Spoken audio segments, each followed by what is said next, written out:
Black Mass is a satanic parody of the Roman Catholic Mass, often involving the ritual murder of a virgin.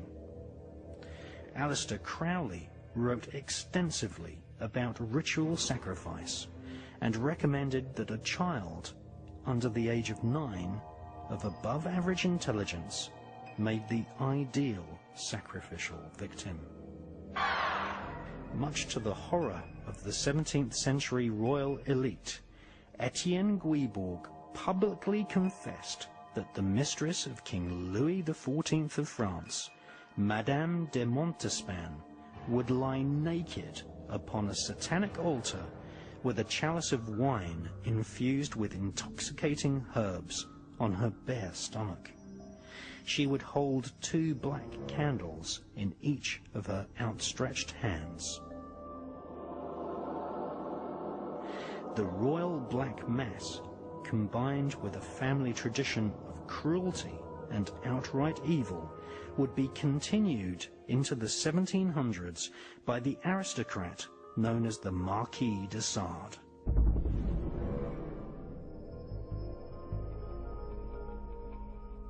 The de Sade family were members of France's oldest nobility. The Marquis de Sade repeatedly abused young prostitutes in his castle at Lacoste in France. He wrote about pornographic orgies and ritualized sexual beatings involving monks, priests, and even the Pope himself. Sade avoided a prison sentence by claiming insanity and spent most of his life in a comfortable mental asylum. In the asylum, the Marquis de Sade immediately began an affair with a 13-year-old girl called Madeleine Leclerc. Sade died in 1814. His death marked a new era of Satanism and murder at the royal courts of Britain, France, and Russia.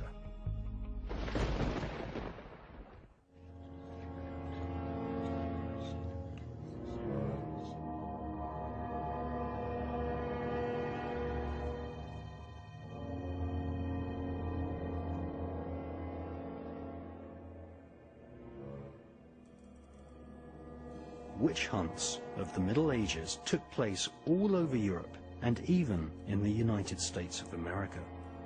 However, witch hunts in the Russian Imperial Empire were much more rare. To this very day, a huge number of Russian people are attributed with psychic power. In the 19th century, the Russian Romanov royal family employed a powerful hypnotist and mystic. He has become known as the Mad Monk Grigory Rasputin. The story of Rasputin exemplifies the psychopathic nature of the monarchy. Rasputin was a self-styled monk and therefore had friends in the Russian Orthodox Church. Rasputin had endured poverty, giving him the common touch with the peasant population of Russia. He was revered as someone who could heal, therefore bringing him notoriety across the vast empire of Imperial Russia. Rasputin was also someone who could entertain the company of royalty. Rasputin was seen as a threat by the Romanov royal dynasty. Grigory Rasputin may have actually become Russia's first truly popular leader had he not been poisoned and murdered by one of the royal princes.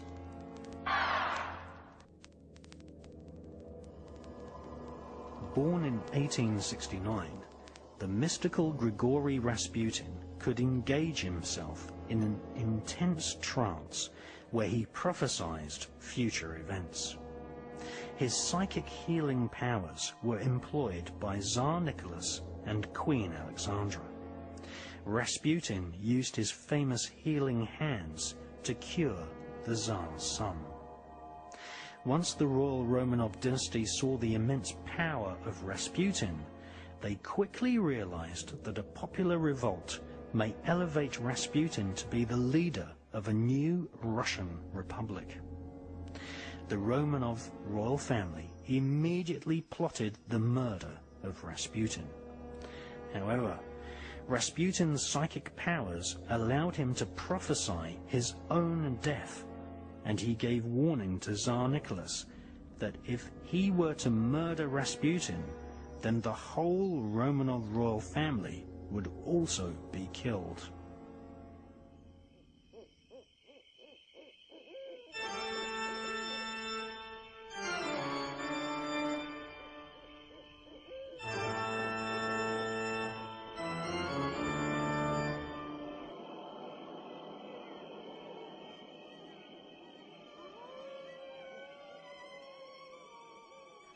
On New Year's Eve 1916, Prince Felix Yusupov invited Rasputin to the Moika Palace in St. Petersburg.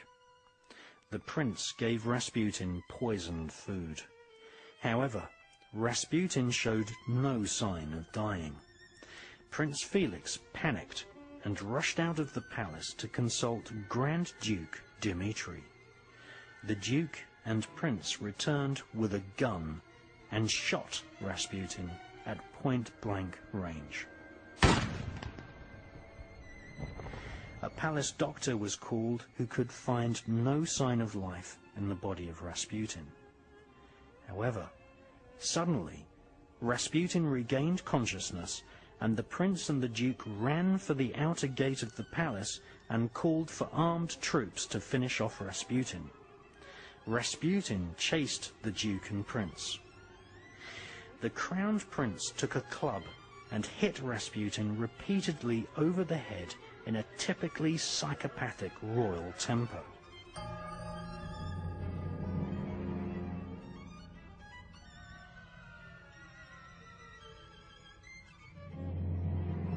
Palace guards were ordered to wrap Rasputin in a heavy curtain, and he was then lowered to his death in the icy cold River Neva.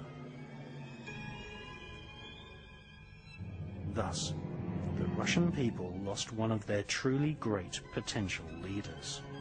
Soon after, a bloodbath would take place in Imperial Russia, and the dictatorial, cruel system of the Romanov monarchy would be continued by a fake revolutionary communist government who secretly took their orders from the royal political elite.